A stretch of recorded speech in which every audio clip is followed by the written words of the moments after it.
Chapter 32. Weapons Permit. With some help from the hammers, Ronin took the partially melted suit back to the factory, then ordered some bots to bring it over to the assembly spot. The operation had been over quickly, lasting no more than a couple of hours, but it felt like he'd been working for days. Ronin walked over to his bed, picked up a new set of clothes, then headed for the biorinser. He'd sent Nagata a text about setting up a black market bounty on Spectre, but if he was being honest with himself, it probably wouldn't be of much use. Not with this guy. It was still worth a shot, though. After all, who knows? He might get lucky. As he reached the dry shower, Ronin took off his clothes, then entered, choosing the standard chemical package.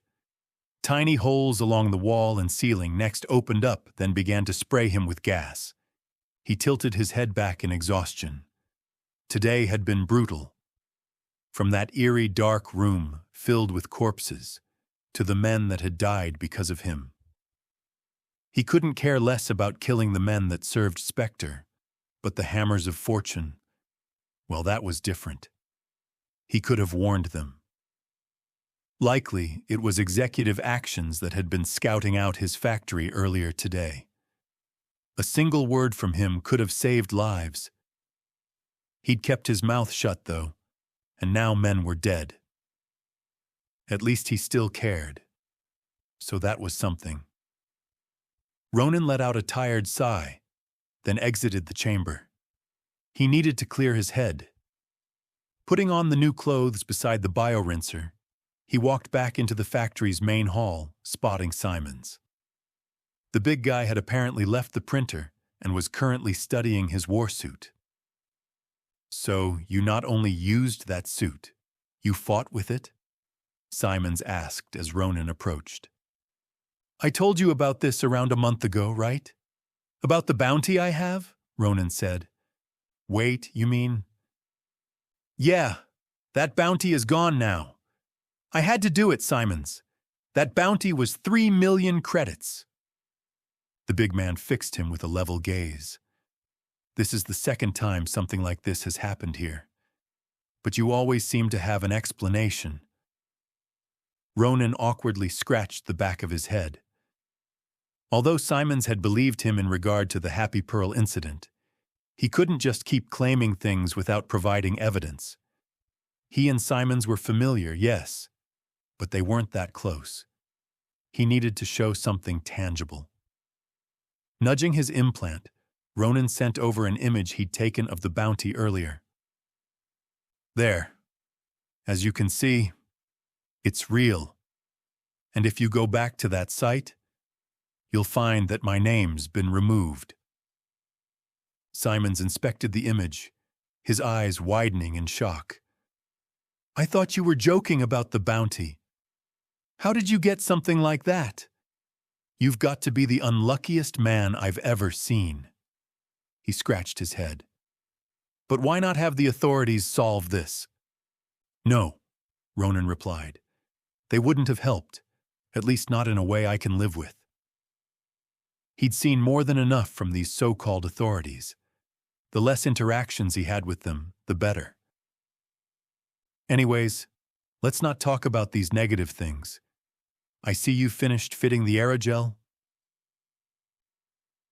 The two talked some more after clearing up the misunderstanding, and as Simons headed back to the printer, Ronin began to dismantle the warsuit. This machine was not only illegal, but he'd just used it to kill dozens of people. Better to hide the evidence. About an hour later, the only thing left of the suit was a big pile of parts, but there was no way he was melting this down. Not yet, at least. The suit was simply too valuable. With the help from some bots, he put the entire pile into a crate, then had it moved into the warehouse for a rainy day. He next joined Simons on the printer to help finish the last few cables they were going to install along the hull. The outer hull had already been fitted with most of the wiring. You had to before placing down the aerogel. Some of the larger cables still remained, though. Ronin helped with the multi-scanner as Simons manned the printer, and as time passed, the cluster along the conveyor belt grew.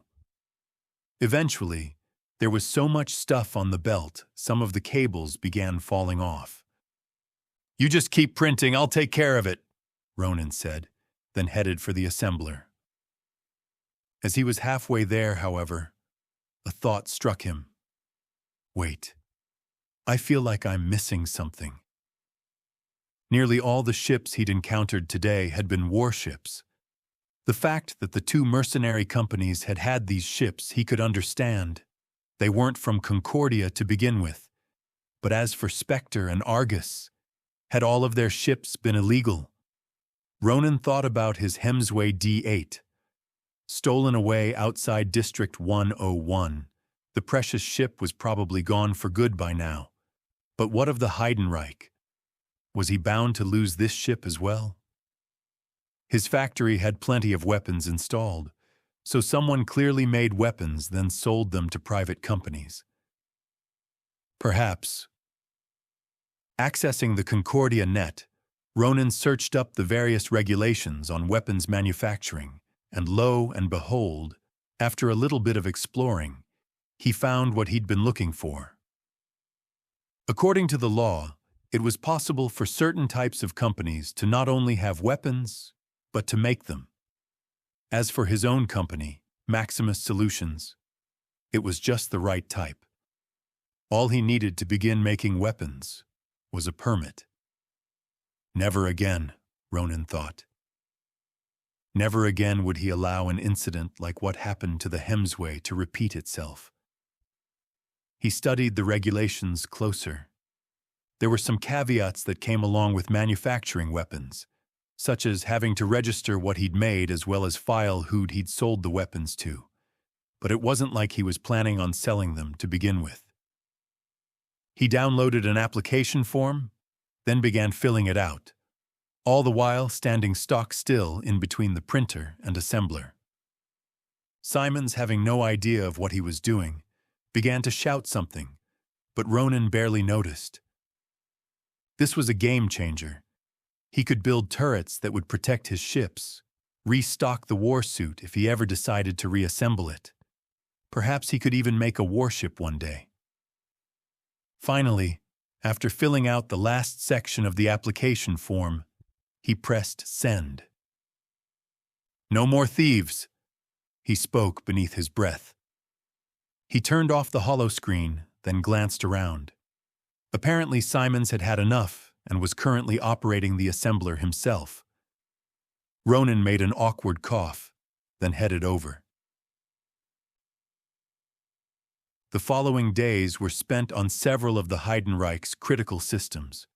Ronin and Simons both printed and assembled what would become the ship's internal heating, its heat dispersion, as well as its anti-gravity module. The inertial dampeners took a little longer due to Ronin choosing to swap them out for a more powerful model, but by the end of the week, they were done. Really, the only major parts of the build left now were the engine and the cockpit. Much to Ronin's glee, it was also at this moment that the weapons permit came through. Medium-grade weapons manufacturing permit. Granted. He stared at the holoscreen, transfixed by that last beautiful word. Granted. It had actually happened. Just like that. In spite of how restrictive the government was to its own citizens, a company played by different rules, it seemed. He could still not build turrets like the ones protecting his factory. He'd need a high-grade permit for that. But this permit was more than enough for a cargo ship. Ronin nodded to himself, satisfied, then headed over towards the design studio. As he arrived before the sleek arrangement of tables, screens, and computers, he linked up his implant as a familiar holoscreen popped up. Off to the right, he selected the license purchasing menu, entering the section of the shop containing individual parts. There was now a new addition here. Right below where he could purchase the energy shields, there was now an option reading, Weapon Systems. Ronin selected it, and a long list began filling the holoscreen. He saw licenses for projectile weapons, plasma weapons, and laser weapons. There were also licenses here for all kinds of different sensor systems. Ronin wondered. What should he pick? First of all, he should choose which type of sensors to use. He thought back on the time when he'd knocked on the door of Uncle Nagata, and all of those guns had begun descending. His uncle had used tactile sensors, hadn't he? Yeah, why not, he thought, selecting a tactile sensor license. It popped up on screen and he began to read. Based on the description in the text, these sensors could register any weight down to 1 gram, but he could program in when the weapon should activate.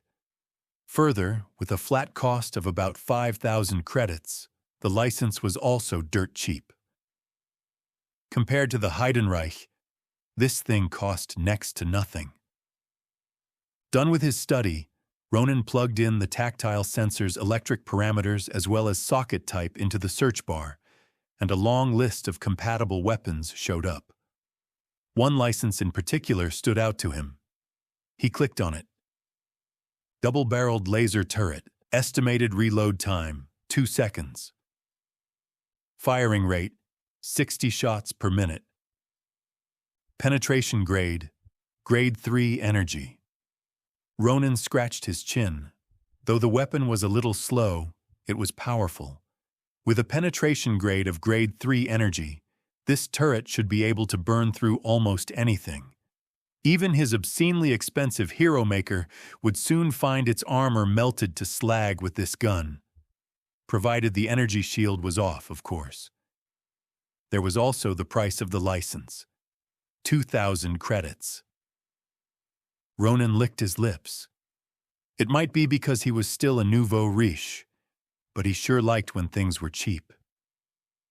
He immediately bought both the license for the turret and the tactile sensors, then entered the menu for design modification. This will be by far the biggest change I've ever made to a ship, he thought, the significance of what he was doing finally dawning on him. He looked at the empty design screen as a slight smile began to form on his lips.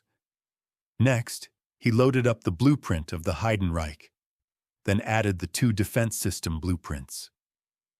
In less than a second, each blueprint turned into a 3-dimensional model as several lines of text appeared on screen. Virtual arrows began to pop up as well, suggesting various design solutions. Ronin selected the 3D model of the laser turret. What would be the best place for this bad boy? Should he just bolt the turret onto the hull?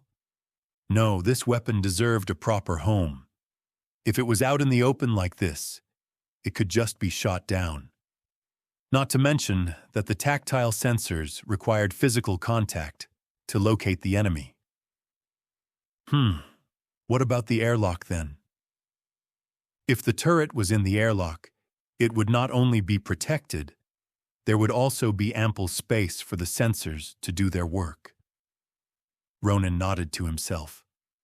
The airlock was perfect. He moved the turret over, then began increasing the thickness of the airlock door and floor so as to make room for the sensors. He only needed a few millimeters. The pressure plates weren't that large. He quickly noticed, however, that this seemingly insignificant change had consequences. The airlock door now weighed more and would in turn now need more power to function. There was also the overall balance of the ship. The extra weight from the turret and added metal would slightly move the ship's center of gravity towards one end. He would have to correct for that.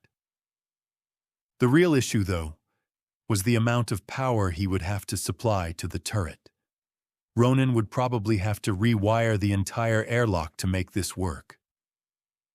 I'm only changing a minor part of this ship, and it's already getting this complicated? How hard would it be to design a ship from the bottom up? No wonder there's so few real designers out there. Ronin could feel his excitement rising.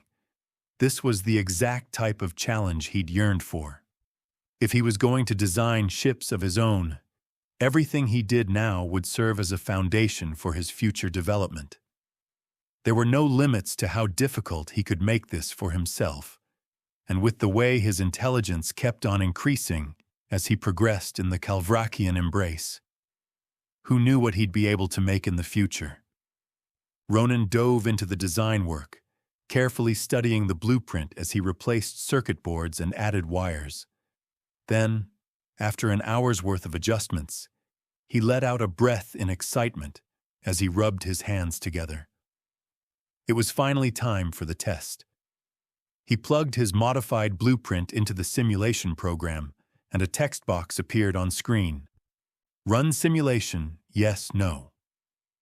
Ronin selected yes, and after a few seconds of waiting, he was greeted by a new prompt. Modification is equal to 90% of original blueprint's performance. Expand for more details? Yes, no. For a mere airlock to reduce the overall capability of the entire ship by 10% is a bit much. He scratched the back of his head, thinking for a moment. He must have done something wrong with the wiring. He dove back into the work.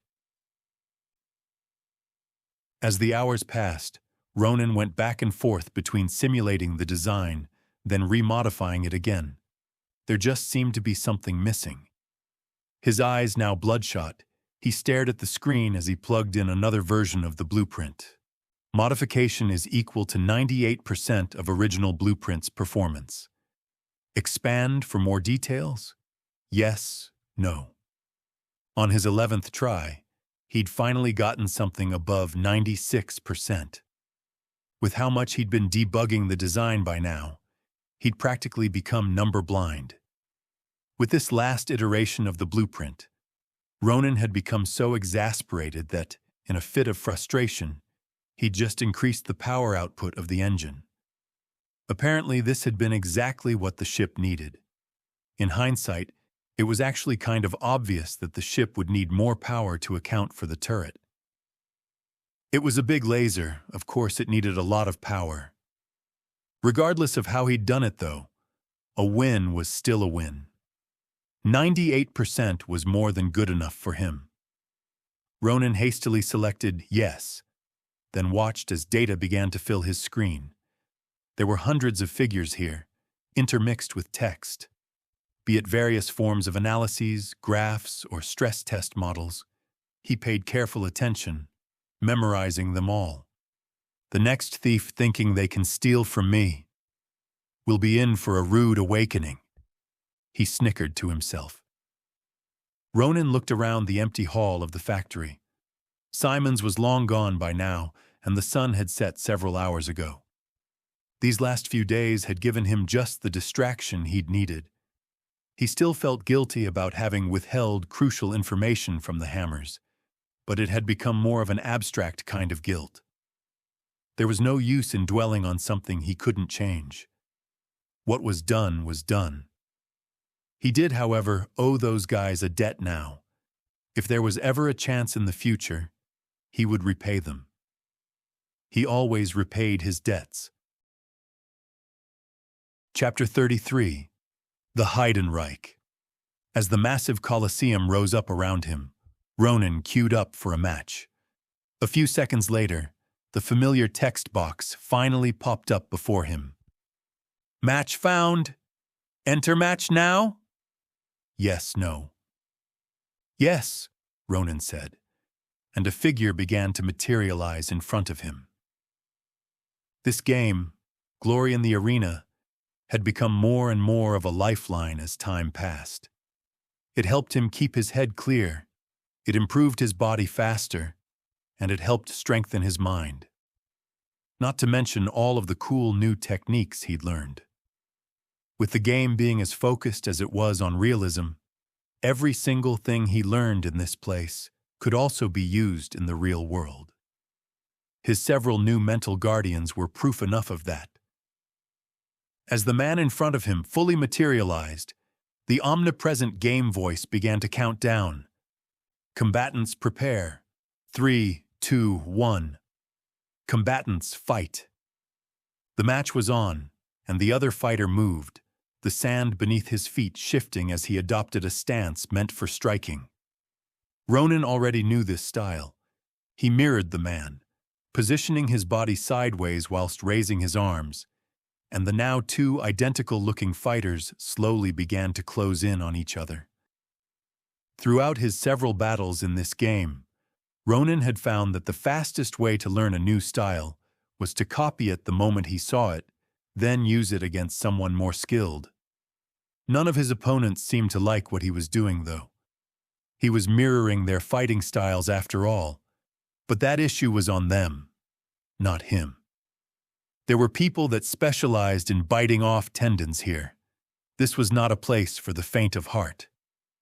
When Ronin and the other fighter were in range, the opponent struck first, throwing out 4 punches towards Ronin's head before aiming a fist towards his stomach. Ronin swayed from side to side, dodging all 4 of the punches, then raised a knee as he blocked the last strike. Before the guy had a chance to follow up with a kick, Ronin next threw in 4 punches of his own, every strike an exact image of his opponent's.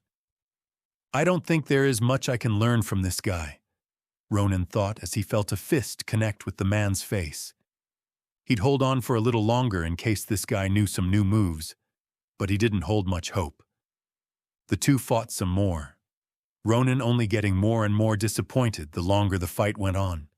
Eventually, he just gave up, ending the match with a swift uppercut before watching as the man dematerialized from the arena.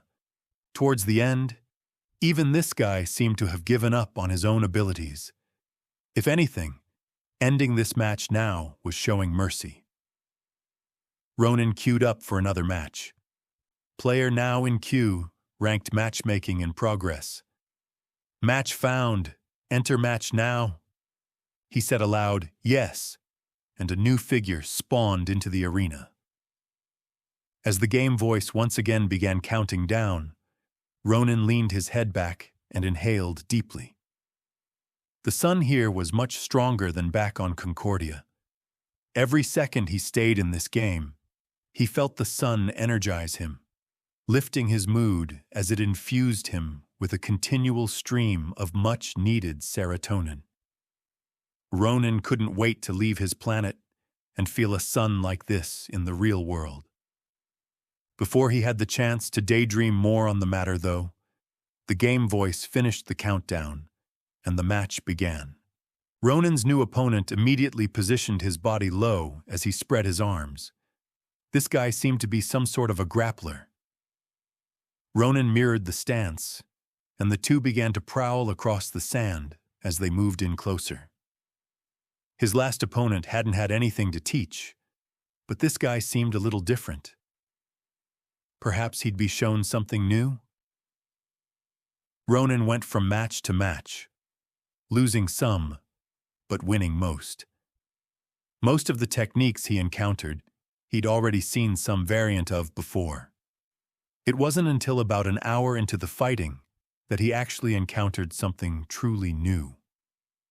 The opponent, a man named Thousand Palms III, closed in with open hands, but not to grapple. When he was in range, the man struck out, but instead of using a fist or an open hand, he used but a single finger. Ronin felt that finger dig into his shoulder, and his entire left arm went numb. He attempted to move the arm, the endeavor straining him to the limit, but the arm wouldn't budge. Ronin tried to copy the move, spearing a finger of his own into the man, but when he struck, it didn't seem to work. Thousand Palms simply brushed off the strike as if it was nothing. The weak imitation did do something, though. Thousand Palms now looked furious. What ensued next was a series of strikes that only crippled Ronin more and more. And before the angry opponent had the chance to cripple his windpipe, Ronin yelled, "I yield!" and the match was over. What in the void was that? He thought in shock as he arrived back in the lobby. That technique had been incredible. To cripple an entire limb with just a finger? If he hadn't felt it himself, he never would have believed it was possible. Unfortunately, he hadn't learned much of anything from that short exchange. This seemed to be a high-level technique, and there was no way he'd learn enough to master it from just one match. Ronin sighed in disappointment. If I'd only had more time. That's when the unexpected happened. Thousand Palms 3 has requested a rematch. Accept? Yes, no. Ronin's eyes shot up in shock. Only the winner was allowed to request a rematch. But why would this guy suddenly be doing something like that? He thought back on when he tried to copy Thousand Palms' technique, and how abruptly the man's expression had changed when he did. Don't tell me? Perhaps, if he played his cards right, he might be getting a whole lot more out of this than just a single rematch. Yes, Ronin said, then watched in greed as the man spawned back in the arena. Combatants prepare. 3, 2, 1. Combatants fight. The battle was on, and Ronin once again tried to copy the man. He did make one change, though. As the two began exchanging strikes, Ronin deliberately made his movements more feminine and dainty. When not striking out with a finger, he bent his wrists. When there was an opening, he exaggerated his movements, often shoving his backside out at unnatural angles. And when Thousand Palms looked at him with fury, Ronin opened his mouth, pretending to moan. He might be going a bit far with mocking this guy, but there was simply no other way. The only two words allowed in this game were, "I yield," so talking was out of the question. Before long, Ronin was once again handily defeated. The moment he spawned back in the lobby, however, he was immediately greeted by that beautiful prompt. Thousand Palms 3 has requested a rematch. Accept? Yes? No? It had worked. Ronin answered yes, and a new battle began. Now that he knew how to provoke this guy, the dainty act only became more ridiculous. He could see it on Thousand Palms' face every time he wiggled his backside. There would be rematches aplenty if he kept this going. And lo and behold, after losing again, there was yet another prompt. Match after match, he just kept on getting requests. Eventually, Ronin started to get a handle on the pressure point technique. On their 7th rematch, he managed to land a finger strike on the man's thigh. On their 9th rematch, Ronin even managed to dig a finger into the man's shoulder, partially taking out his right arm. He did eventually lose the battle later, but that didn't matter. There was always another fight. As they fought for the 12th time today, Ronin finally stopped playing around. He moved his shoulder aside, avoiding a finger, then struck a pressure point along the man's extended arm. Thousand Palms did a quick backstep as his arm fell limp, then kicked up sand as he launched a leg into Ronin's gut. But Ronin wasn't done, not by a long shot. As the foot struck, he used a finger to strike a point along the man's leg, causing him to start halting soon after. Faltering, the furious Thousand Palms tried to limp away, but it was already too late. Ronin had him. He closed in, brushing aside an arm before striking 4 pressure points along the man's chest. Now visibly struggling to breathe, Thousand Palms shouted in surrender, "I yield!" His voice was hoarse and strained. Ronin grinned with pleasure. Beating the man at his own game was as ironclad a proof as he could get. He'd begun to master the technique. Winner inevitability. He sent Thousand Palms a request for a rematch, then looked around the arena. Quite a few people crowded the surrounding stands by now. In the Bronze League, there had only been him and the opponent. The Colosseum had been vacant. He hadn't even known it was possible for someone to spectate a match. After he entered the Silver League, though, people had begun to show up, but there had never been this many spectators. There had to be several hundred people here by now. As Thousand Palms accepted the request, his figure once again materialized in the arena. It doesn't matter how many people watch, Ronin thought. All he needed to do right now was to focus on mastering this new technique. A short distance away from the sand-filled arena, a woman spawned onto the stands. Her ebony complexion made for quite the unique appearance when combined with her silvery-colored hair. She looked back and forth, her hair swaying with the movement as she looked around for a seat.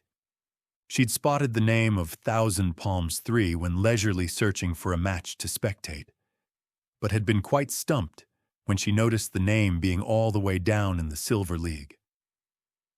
Why would someone with such an esteemed name be all the way down here?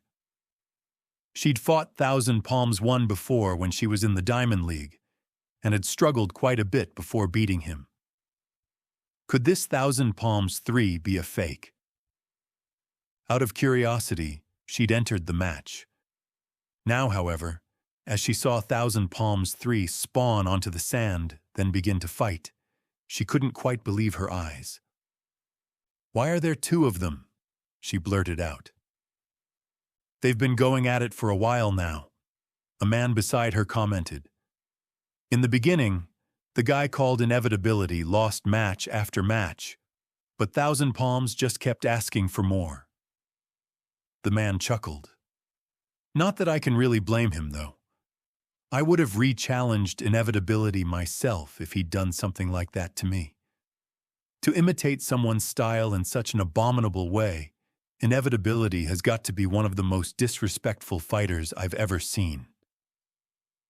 Below in the arena, Thousand Palms was now visibly beginning to struggle, but the silver-haired girl had seen no signs of disrespect. "What do you mean?" she asked. "Well, the guy stopped after about 12 or so matches when he began winning, but I doubt Thousand Palms cares about that. Just look at him. He looks furious." The man laughed. She watched in wonder as the mysterious figure mirrored the famous style, striking pressure points one by one in the same manner that all the Thousand Palms did. As the battle raged, the opponent only became more and more crippled, eventually leading to another win for Inevitability. Interesting, she thought. To not only have mastered a fighting style like this in only a few matches, but to then, in turn, use that very style in order to beat someone who'd been practicing it for years. This man might be special like her. She sent him a friend request, which automatically got blocked. "I would expect as much," she murmured. She'd used the automatic block function herself when she climbed the ladders, but she was a challenger now, and that meant having certain privileges when it came to these sorts of things. Using her status, she forced the friend request. "You have been forcibly befriended by Sleeping Empress." "Huh?" Ronin, baffled, looked at the new name in his friends list. When did this become possible? The forced befriending had been so distracting, the timer had run out, and it was now too late to re-challenge Thousand Palms. Back in the lobby, Ronin stared at the new name. A ding sounded out, informing him of an incoming message. Apparently, this Sleeping Empress was quite talkative. "Inevitability, huh? So you think you can copy styles? How about it? Do you think you could copy me, little man?" It was a female voice, and her every word dripped with condescension. He could practically feel her looking down at him. Ronin immediately sent her a request for a match. This girl needed to be taught a lesson. Despite still being in the Silver League, he'd already beaten some opponents in brackets above that, and this Sleeping Empress would be no different. Shortly after, Ronin saw a screen appear before him, but it was different from the normal azure blue text boxes he'd gotten used to by now. This one was golden. Sleeping Empress has accepted your challenge. Enter match now? Yes? No? Ronin was a bit taken aback. Golden text box? Could she be a high ranker or something? It didn't matter. If he'd learned one thing after his parents passed, it was to never let an insult like this go unpunished. If you did, you'd get eaten alive in the slums. Yes, he said, and the environment changed as the large surrounding coliseum descended to the ground and the sandy arena was replaced by a flowery field. Ronin next saw a wooden fence rise up. Is this some sort of private arena? He wondered. He'd never seen anything like this before. In front of him, a silver-haired girl emerged, looking no older than 20. Her face was like something out of a fairy tale. Brown skin, green sparkling eyes, a perfectly fitted nose, and cheekbones so complimenting. They could have been sculpted by a master craftsman. She was so beautiful, he struggled taking his eyes off her. But the arrogant girl had to be taught a lesson. As the dark, omnipresent voice began counting down, Ronin readied himself. He relaxed his muscles, then lowered his posture. Then, as the count finally hit 0, he tensed every single muscle he had before bolting forward. He quickly reached the girl, then threw out a couple of jabs to test the waters. Tilting her head, the silver-haired girl dodged the strikes gracefully with only millimeters to spare. She's good, he admitted. Changing his approach, he opted for his new nerve point striking technique, opening up his fists as he tried striking a pressure point along her shoulder. Crack. His finger snapped as she intercepted it with an elbow. I've fought men much better than you in koshijutsu, she scoffed arrogantly. They could talk mid-fight now? Another new development. Closing the distance, he attempted to bring her down with him in a takedown, but as he was about to grab her, he noticed a closed fist. Is she planning to strike me from this distance? We're not even half a meter apart. It couldn't possibly. Boom! As the fist connected, the impossible happened. His entire body bent over as it flew across the field, not stopping until he crashed into the fence. Defeat! Waking up in the lobby soon after, Ronin was immediately asked for a rematch. There was no way he'd let it end like this. He selected yes, then spawned back into the field. And a few seconds later, the second battle began. He tried fighting at a distance this time, using every trick he could think of to bring her down.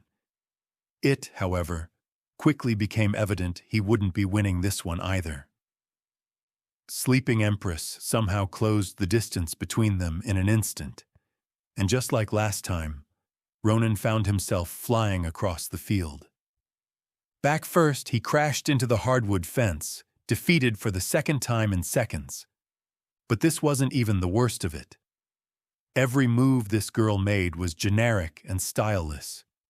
There was nothing for him to learn from or improve upon. The only real technique he could learn from her was that short-distance punch she'd used, but a punch that strong was an impossibility no matter which way he looked at it. Be it torque, acceleration, or the weight of the human body, with the limitations of the game, you simply couldn't generate that much force, no matter what. As the third match was about to start, he glared at her with suspicion in his eyes. If she could set up these special battle arenas and talk mid-fight, perhaps she could make herself stronger than the opponent as well. No, it's not what you think, the girl said with a frown, breaking through his musings as if she could read his mind. Had she gleaned something from his facial expression? Then how? Ronin groaned. He needed to know how she could throw punches like that. Hmm. Sleeping Empress smiled playfully, leaning forward as she poked her chest. If you can touch me first, I might consider telling you, but you... She let out a breath in disappointment. Can't even do that now, can you? You're just too weak. Frustrated, Ronin tried to think of a way out of this. The only cards left to play were presenceless and snapshot. He'd never attempted these techniques in VR before, and he wasn't sure they'd work. But if they did work, how large would the strain on his mind be? He'd already been in this machine for a while, and he hadn't exactly been using it responsibly, having removed its safety filters and all. These techniques were straining enough in the real world, but if he used them here? Screw it, he thought. He had to know. Ronin silently murmured, "Apocalypse," then charged ahead.